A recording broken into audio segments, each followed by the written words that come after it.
Capítulo 27. A verdade deve ser pregada a todos ou somente a uns poucos escolhidos. Mirdad revela o segredo do seu desaparecimento na véspera do dia da videira e fala da falsa autoridade. Narunda. Muito tempo após a festa, quando dela só restava a memória na mente dos 7, achavam-se estes reunidos em volta do mestre, no ninho da águia. O mestre estava em silêncio e os companheiros relembravam os memoráveis acontecimentos daquele dia. Alguns se maravilhavam da explosão de entusiasmo com que a multidão recebeu as palavras do mestre. Outros comentavam o comportamento estranho e incompreensível de Chamadão. No momento em que centenas de documentos de dívidas não resgatados foram retirados da tesouraria da arca e publicamente destruídos, bem como centenas de bilhas e barris de vinho retirados das adegas e dados de graça e muitos presentes valiosos devolvidos a seus doadores, pois ele não se opôs de modo algum, como nós esperávamos que fizesse, mas observava tudo aquilo imóvel e em silêncio, enquanto as lágrimas lhe corriam pela face. Benoam observou que, embora a multidão o aclamasse até ficar rouca, não era devido às palavras do mestre, mas devido aos débitos cancelados e aos presentes devolvidos. E chegou mesmo a, suavemente, censurar o mestre por desperdiçar o seu fôlego com aquela multidão que nenhum prazer mais elevado buscava, senão o de comer, beber e alegrar-se. A verdade, disse, não deveria ser pregada indiscriminadamente a todos, mas a uns poucos escolhidos. Então falou o mestre e disse: Mirdad, vosso fôlego solto ao vento certamente encontrará asilo em algum coração. Não procureis saber a quem pertence o coração. Cuidai apenas de que o alento seja puro. Vossa palavra procurará e encontrará certamente algum ouvido. Não pergunteis de quem é o ouvido. Cuidai somente de que a palavra seja uma mensageira legítima da liberdade. Vosso pensamento silencioso certamente moverá alguma língua a falar. Não pergunteis de quem é a língua. Verificai somente se o pensamento está cheio de amorosa compreensão.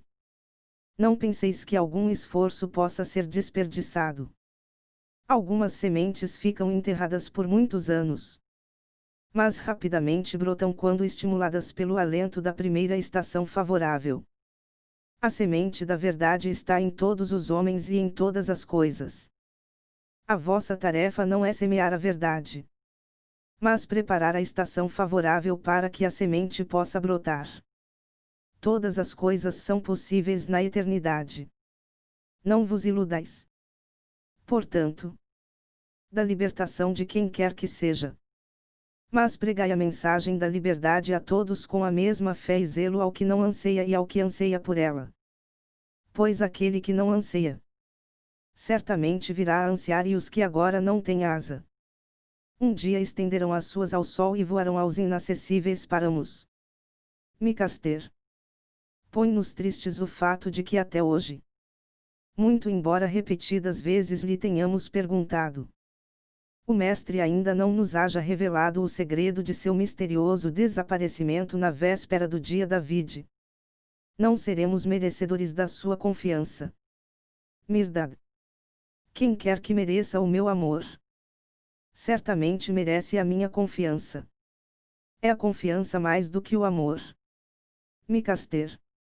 Não vos estou dando incessantemente do meu coração.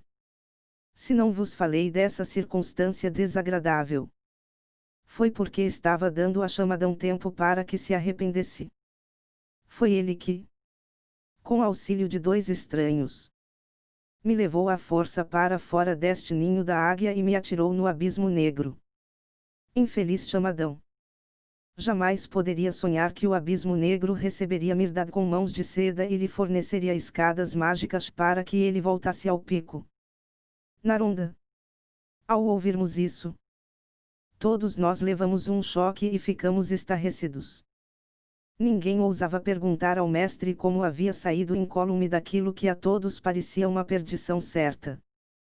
Ficamos em silêncio por algum tempo. Imbal. Por que Chamadão persegue nosso mestre? Enquanto o nosso mestre ama Chamadão. Mirdad. Não é a mim que Chamadão persegue. Chamadão persegue Chamadão.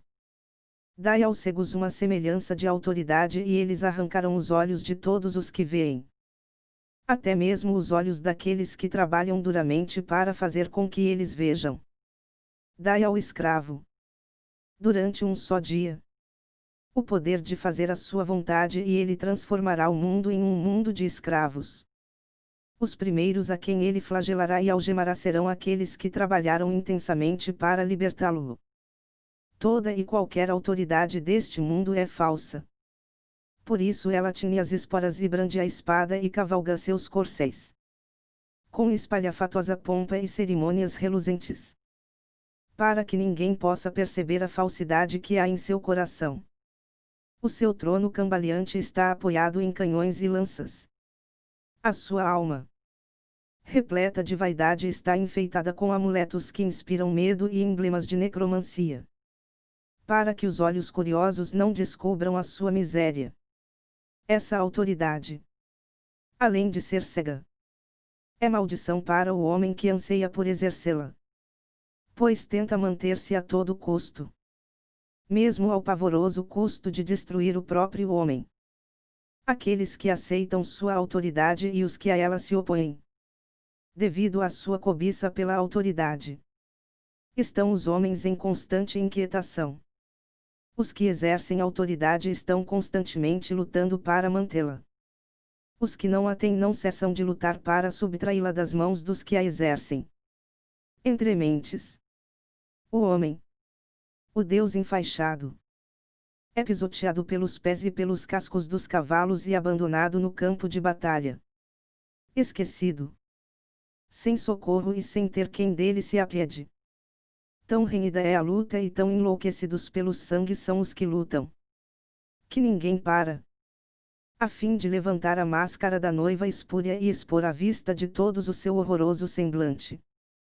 Acreditai, ó monges, que nenhuma autoridade vale um piscar de olhos a não ser a da sagrada compreensão. Que não tem preço. Para alcançá-la, nenhum sacrifício é excessivo. Uma vez conseguida, permanecerá até o fim dos tempos. E dará às vossas palavras maior poder do que aquele de que possam desfrutar todos os exércitos do mundo e abençoará vossas ações com maiores benefícios do que todas as autoridades. Em conjunto, poderiam sonhar em trazer ao mundo. Isso porque a compreensão é o seu próprio escudo, sua poderosa arma é o amor. Não persegue nem tiraniza. Mas cai como o orvalho. Suavemente sobre os áridos corações humanos. Tanto para aqueles que rejeitam as suas bênçãos, como para aqueles que com elas se saciam, pois, conscientes de sua força interna, jamais recorre à força externa e não sendo presa do medo. Não usa da intimidação como arma, com que tente impor-se a qualquer ente humano. O mundo é pobre, paupérrimo, de compreensão. E por isso, tenta esconder a sua pobreza com o véu da falsa autoridade. E a falsa autoridade faz aliança defensiva e ofensiva com o falso poder, pondo-se ambos a comandar o medo. E o medo os destrói a ambos. Não tem havido sempre o costume dos fracos aliarem-se para proteger a sua fraqueza. Assim as autoridades deste mundo e a força bruta trabalham de mãos dadas, sob o chicote do medo, pagando diariamente seu imposto à ignorância, em guerras, em sangue e em lágrimas. E a ignorância, com um sorriso benigno nos lábios, olha para tudo isso e diz: muito bem. Muito bem. Disse Chamadão a Chamadão ao atirar Mirdad ao abismo. Mas sabia Chamadão, porém, que tendo-me atirado ao abismo, havia atirado a si mesmo. e não a mim. Isso porque o abismo não pode reter Mirdad, enquanto o chamadão tem que lutar com todas as forças e por muito tempo, a fim de subir pelas suas encostas escuras e escorregadias. A autoridade deste mundo é como que um chocalho. Deixai os que ainda são bebês na compreensão, que se divirtam com ela. Mas vós não precisais vos impor a homem algum. Aquilo que é imposto pela força, mais cedo ou mais tarde será deposto pela força. Não busqueis autoridade sobre a vida dos homens. Sobre ela, só a vontade total é senhora.